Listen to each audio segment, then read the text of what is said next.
Allez, c'est l'heure de consulter notre advisor, Hervé Lejouan, qui va nous donner un peu son regard sur une tendance. Et en particulier, il a envie de mettre un coup de projecteur sur une start-up française qui apporte une solution intéressante dans la modération de contenu. Elle s'appelle Tremo Solutions. Donc, la seule solution, Hervé, vous nous dites, européenne, à apporter vraiment des choses intéressantes dans ce domaine. Mais quels sont les principaux défis aujourd'hui en matière de modération de contenu ? Écoutez, merci. Effectivement, le premier est l'immense volume du contenu à traiter en temps réel. Aujourd'hui, on a vu l'explosion de tous les réseaux sociaux dans ces dernières années. On parle de milliards d'utilisateurs, on est à plus de 4 milliards d'utilisateurs. Tout ça, des contenus à traiter en temps réel, dans des multiples angles. Et en fait, afin de gérer ça, finalement, les sociétés, du moins les plus grandes sociétés, les plus grands réseaux qu'on connaît, sociaux, que ce soit Facebook, Instagram, TikTok et autres, Google, YouTube, ont mis en place une modération, un type de modération à la fois réactif, c'est-à-dire qui prend en compte les rapports des utilisateurs, et puis une modération plus proactive qui est principalement basée finalement sur de l'intelligence artificielle et des mécanismes d'apprentissage et de détection automatique, et qui effectivement qui s'ajoute à des modérateurs humains, parce qu'en fait, il faut savoir que même s'il y a de l'IA et de l'automatisme, malheureusement, les nuances à la fois dans les vidéos et dans les termes font qu'on a toujours besoin en fait d'avoir un humain dans le maillon essentiel de cette chaîne. Et le deuxième volet, en fait, ça concerne le process de modération et tous les contrôles qui soient associés.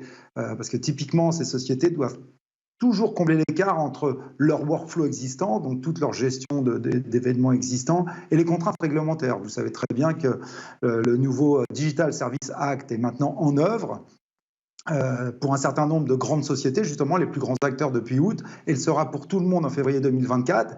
Et donc, tout ça va impliquer de disposer d'un système de gestion centralisé, de modération, de contenu qui permettent une meilleure coordination inter-équipe, une meilleure efficacité et l'intégration progressive justement de ces contraintes réglementaires. Parce que demain, il y aura l'IA Act aussi. Et l'autre volet, finalement, c'est la gestion de crise. Il est évident que lorsque les modérateurs rencontrent un contenu qui est particulièrement violent ou d'origine terroriste, ils doivent immédiatement prévenir les autorités et les forces de police. Et ça doit faire partie d'un process clair, sans équivoque. Alors, j'évoquais la start-up qui vous intéresse, Tremo. Qu'est-ce qu'elle propose comme solution ? Justement, elle a été créée en 2021 par des experts reconnus justement dans le domaine de la régulation européenne autour du contenu et aussi de l'IA éthique.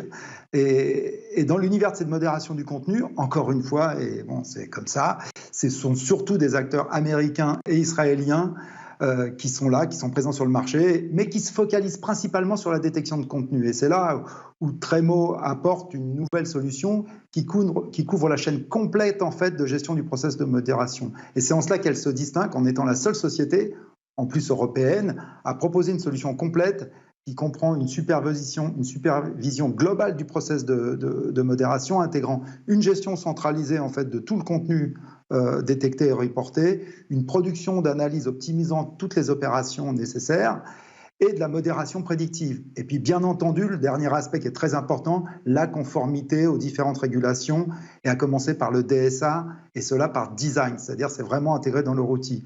Et puis puisqu'ils ont cette expertise au niveau régulation, ils font aussi des services de conseil autour de ces aspects de confiance qui sont aussi appelés, comme vous le savez, Trust and Safety en anglais, pour accompagner les sociétés qui ont des opérations en Europe.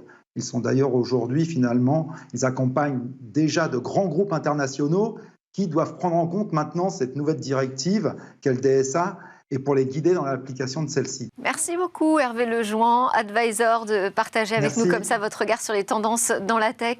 Et puis merci à tous de nous suivre avec une grande fidélité sur Bismart, sur nos réseaux sociaux, sur les plateformes de podcast. C'était Smart Tech et on se retrouve très vite pour de nouvelles discussions et réflexions sur la tech.